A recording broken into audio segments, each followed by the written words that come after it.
역대하 10장에서부터 이제 36장까지는 남북으로 이스라엘이 분열된 가운데 다윗 언약을 계승한 그 남유다를 중심으로 그 남유다를 통치하였던 20명의 왕과 그들의 통치를 중심으로 선민의 역사를 다루고 있습니다. 그 가운데 오늘 우리가 함께 살펴본 역대하 13장 말씀은 이제 유대 첫 번째 왕 르호보암에 이어서 두 번째 왕으로 세워진 이 아비야와 그리고 그의 통치에 대해서 이야기를 하고 있습니다. 오늘 13장 말씀을 좀 더 세밀하게 살펴보면 12절까지는 이제 남유다의 제2대 왕으로 이 아비야가 즉위를 한 것과 그리고 이 북이스라엘의 그 군사들과 여로보암의 군사들과 대치하고 선전포고를 하는 그런 내용이 12절까지 기록이 되어져 있습니다. 또한 이런 전쟁의 상황 가운데 아비야가 승리를 쟁취하게 되고 그리고 이후에 아비야의 남은 행적과 관련된 그 내용들이 마지막 22절까지 기록이 되어져 있습니다. 그렇다면 이러한 내용을 담고 있는 오늘 본문의 말씀이 우리에게 주고 있는 영적인 교훈은 과연 무엇일까요? 먼저 첫 번째로 오늘 본문의 말씀은 하나님을 향한 신실한 믿음은 인생의 위기 속에서도 우리에게 담대함과 승리를 가져다 준다는 사실을 교훈하고 있습니다. 우리가 오늘 살펴본 역대하 13장 5절 이하의 말씀을 살펴보면 아비야가 여로보암과 이 북이스라엘의 군사들을 향해서 그가 담대히 그들에게 선포하며 나아가는 그러한 모습이 기록이 되어져 있습니다.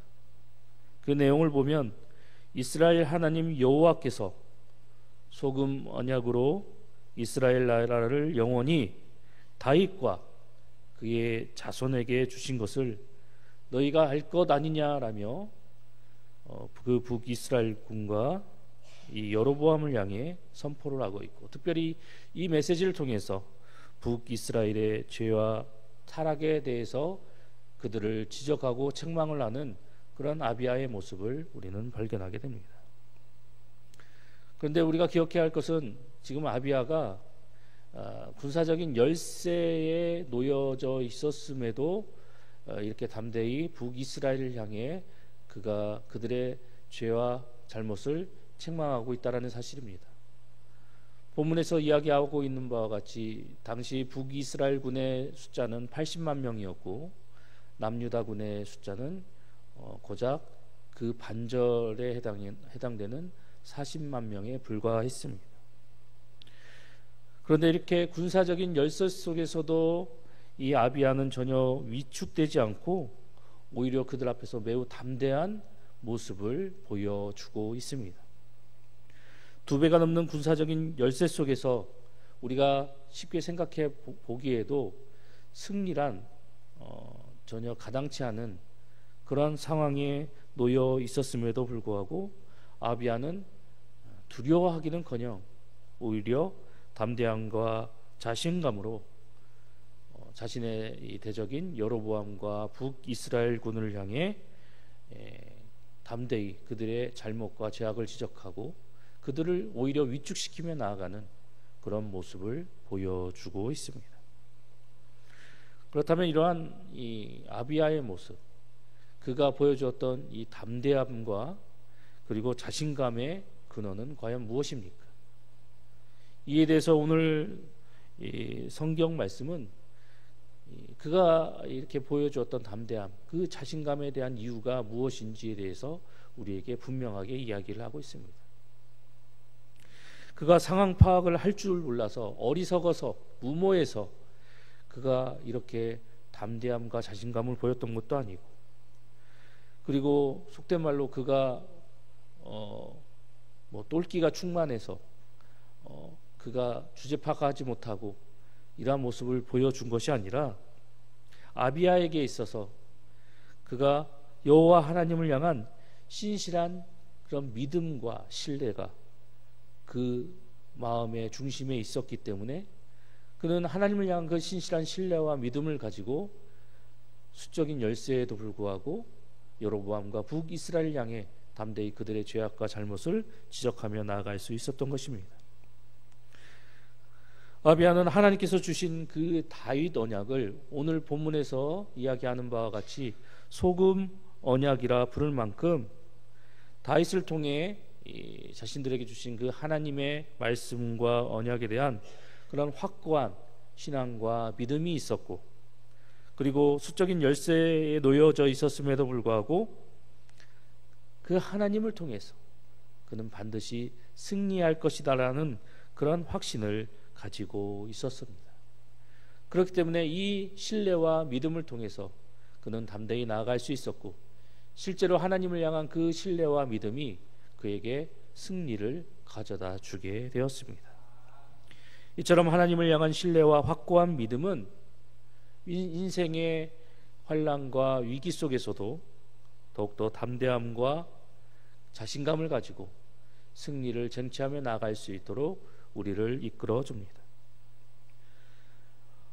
지금까지도 우리는 많은 위기와 어려움을 극복하며 살아나왔고, 앞으로도 우리가 알지 못하는 많은 위기와 인생의 어려움이 우리 가운데 찾아오게 되겠지만, 우리가 분명히 잊지 말고 기억해야 할 것은 오늘 본문 속에 등장하고 있는 이 아비야와 같이 어떠한 상황과 환경 속에서도 하나님을 향한 신뢰와 믿음의 끈을 놓지 않고 더욱더 하나님과 함께 동행하며 나아간다면 우리는 어떠한 상황과 위기 속에서도 우리가 결코 위축되거나 좌절하거나 낭망하지 않고 오히려 하나님을 통해서 담대함을 가지고 자신감을 가지고 그 모든 위기와 어려움을 극복하고 승리하며 나아갈 수 있게 된다라는 사실입니다. 하나님은 우리의 삶에 확실한 승리와 보장이 되어 주시기 때문에 우리 인생 가운데 하나님이 계시면, 그 인생의 여정 속에 하나님이 나와 함께 동행하시면, 그리고 그 하나님을 향한 신뢰와 믿음이 내 마음 가운데, 내 중심 가운데 확고히 자리 잡고 있다면 이를 통해서 우리는 더욱더 모든 위기와 어려움을 확실하게 극복하며 나아갈 수 있게 됩니다. 하나님이 우리의 든든한 능력이 되어주시기 때문에, 하나님이 우리의 확고한 그런 승리와 그리고 우리 모든 인생의 그런 분명한 이유와 목적이 되시기 때문에 우리는 더욱 하나님만을 신뢰하고 그분만을 의지하며 나아가게 되면 마치 반석 위에 세운 집과 같이 험한 세상 속에서도 든든히 세워져 나가는 은혜와 복을 경험하게 될 것입니다. 그렇기 때문에 우리는 상황과 환경, 우리 주변의 사람을 바라보는 것이 아니라 그 뒤에서 모든 것을 역사하시고 이끌어 나가시는 그 하나님만을 더욱더 바라보고 신뢰하며 그 하나님을 통해서 담대함과 자신감을 가지고 어떠한 상황 가운데서도 승리를 쟁취하며 나아가는 하나님 백성이 되어야 할 것입니다. 오늘 하루도 다윗처럼 그리고 아비야처럼 하나님을 향한 신뢰와 확신 그리고 온전한 믿음으로 어떠한 상황 속에서도 담대함으로 이겨내며 하나님을 통해 승리를 쟁취하며 나아가는 우리 봉상의 모든 성도님들이 되시기를 간절히 소망합니다. 계속해서 오늘 본문이 우리에게 주고 있는 또 다른 영적인 교훈은 성도는 하나님의 평가에 민감해야 한다라는 사실을 교훈하고 있습니다. 오늘 우리가 함께 살펴본 역대하 13장 20절 말씀 가운데에는 여로보암이 다시 강성하지 못하고 여호와의 치심을 입어 죽었다라고 기록하고 있습니다. 여러분, 여로보암이 어떤 사람입니까?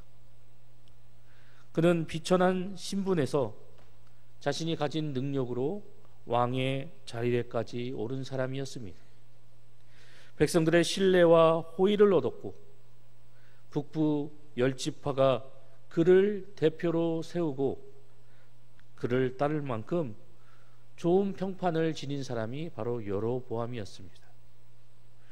또한 시대와 상황을 읽는 그런 탁월한 능력과 그리고 작전 전술을 구사하는데 매우 뛰어난 능력을 가졌던 사람이 바로 여로보암이었습니다. 이것이 그를 북이스라엘의 왕으로 오르게 하였던 것입니다.